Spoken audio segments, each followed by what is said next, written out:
Hey YouTube, welcome to the video. Thanks for joining today. Today I'm going to do another Which Shoe for You video between Toppos. Currently, two highest stack height trail shoes. First I have the Ultraventure 4 and then I have the Toppo Mountain Racer 3. I say currently the highest stack height because they are about to release a Vista, which will be higher stack height than either of these two. It's going to be I think 38 in the heel and 33 in the forefoot, and it's going to have a Vibram Mega Grip outsole very similar to the Mountain Racer 3. But as of this moment, these are the two high stack shoes for trail running from Toppo. Anyway, first of all, talking about the Ultraventure 4, this has been like the #1 selling shoe in our store.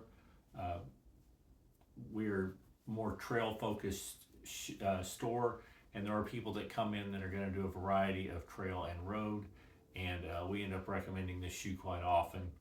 It's got a nice engineered mesh upper, some good cushioning up on the top. It's got Toppo's little lace stays to keep the tongue in place. It's got a 35 millimeter stack height zip foam, which is their EVA compound, and a 30 millimeter stack height in the forefoot. This zip foam is it's fairly soft. It's tuned to be a pretty plush ride. So these are very soft and cushioned. They also use the Vibram XS Trek EVO outsole, which is they're not real deep lugs, but they are kind of tuned again for mild to moderate trails. I would say most of the trails in the Dallas-Fort Worth area where I live in, these are fine. If I'm going to go somewhere super rocky or it's going to be muddy, I would prefer to have more traction than this. But these are a very good, comfortable shoe. They also work great for a road to trail sort of situation. So if I'm going to run a race that's part on road and part on trail, these are an excellent option. Anyway, these come in at 10.4 ounces in a men's size 9 or 295 grams.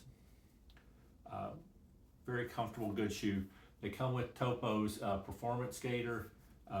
Their shoes will be transitioning to a different gaiter system as they release new ones. So I don't know when there's an Ultraventure 5 coming out, but this has the performance gaiter that has the two little connections on the front and the hook on the front, two little hooks on the back and a hook on the front.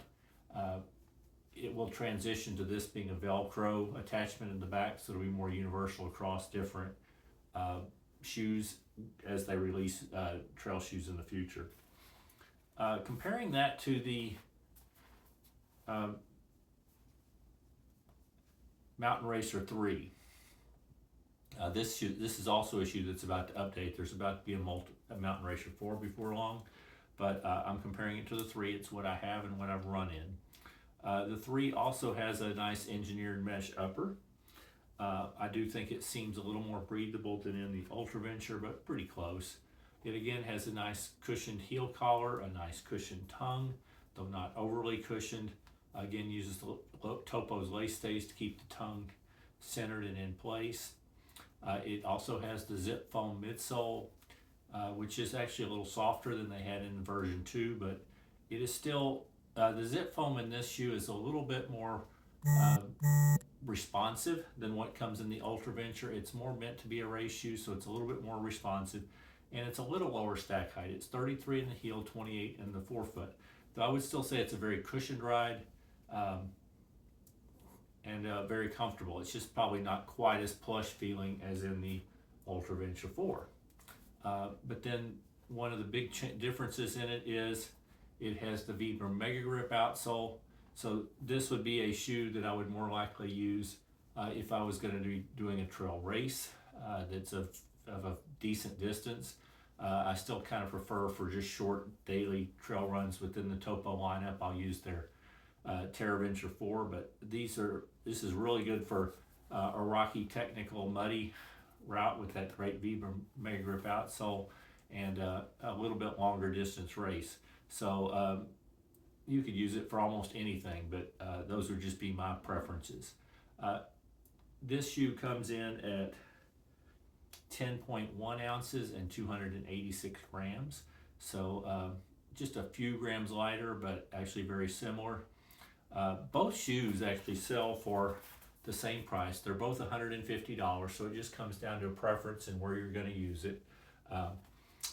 If I was going to run just runs where I wanted max cushion and wanted the most comfort, but I'm not going to be running on super technical trails, I'd probably lean toward the Ultraventure 4. If I'm going to run a little bit rockier trails, I'm going to run in the Mountain Racer 3. One other consideration I would say is if you have very wide feet. They both come with the nice wide nice wide Topo forefoot. But if you're wide through the midfoot, there is a little bit more room in the throat area of the Ultraventure 4 than there is in the Mountain Racer. The Mountain Racer is a little bit more, conforming, a little tighter through that section. So if you need more room in their midfoot, you might consider the Ultraventure. Anyway, that is really my comparison between the two shoes. I think they're both excellent shoes. There's a lot of crossover in the use, but there's just a few slight differences.